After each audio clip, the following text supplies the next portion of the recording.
The parents of a 9-year-old girl say they didn't want her to develop physically into a young woman, and they have a very good reason, they say, for that.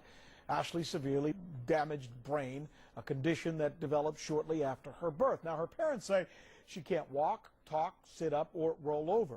So 2 years ago, they approached doctors at Children's Hospital in Seattle. Remember, they're the ones who have to take care of her.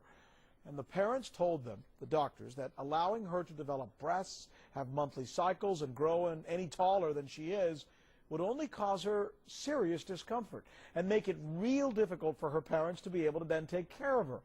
The ethics committee went ahead and agreed with the parents. Ashley had a hysterectomy, her breast buds were removed, and she began hormone treatments to literally stunt her growth. The first question, obviously, that comes to mind is something like this ethical? Should it be done? For some answers, in Seattle, bioethicist and Dr. Benjamin Wilford. And in Albany, in New York, Dr. Glenn McGee, bioethicist from Albany Medical College. Dr. McGee, let's begin with you. Is this something that you can look at and say, it was necessary, it's okay to do it? Well, I think first you have to walk a mile in the shoes of this family.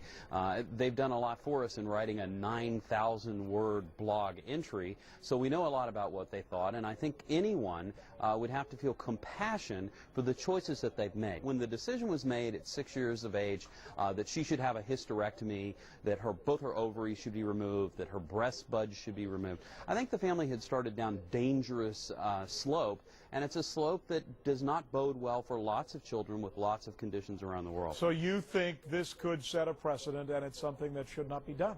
I think it absolutely sets a precedent. Let's go to Dr. Benjamin Wilford. Do you think that this is something that should be considered at any time for children in cases like this?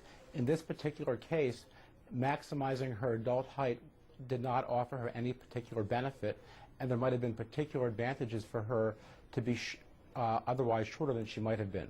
Dr. McGee, let me come back to you. Look, the parents are saying, if she gets too large, we won't be able to move her. We won't be able to carry her. We won't be able to give her the care that is necessary. It would be impossible for us to be able to take care of her in the manner in which we're taking care of her now.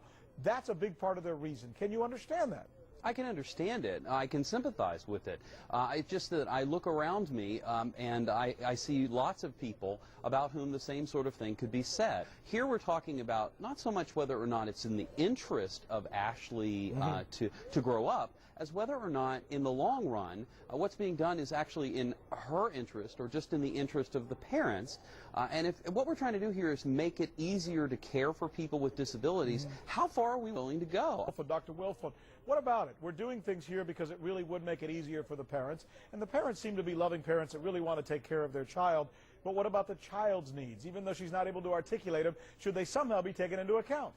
Absolutely, and I think in this case, her needs and her parents' needs are completely convergent. But how do we know that if we can't actually interview her or talk to her or find out what she wants? Because her parents are able to pick her up and give her a hug, which will be a lot harder for them to do if she's much bigger. That strikes me as being an incredibly fundamental need that you don't even need to talk to a person to appreciate the value of that.